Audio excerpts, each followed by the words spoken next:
ಈಶ್ವರ್ ಖಂಡ್ರೆ ಅವರ ಅಧ್ಯಕ್ಷತೆಯಲ್ಲಿ ಒಂದು ಸಮಿತಿ ಮಾಡಿದ್ದು.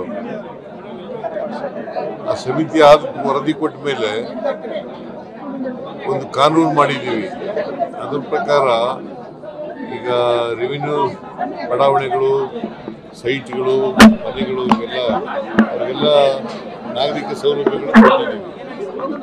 ಅವ್ರು ಯಾರು ಕೂಡ ಸರ್ಕಾರಕ್ಕೆ ಕಂದಾಯ ಕೊಡ್ತಾ ಇದ್ದಾರೆ, ತೆರಿಗೆ ಕೊಡ್ತಾ ಇದ್ದಾರೆ. ಅದಕ್ಕೆ ಒಂದು ಬಿ ಖಾತೆ ಅಭಿಯಾನ ಮಾಡಬೇಕು ಅಂತ ಹೇಳಿದ್ದೀನಿ.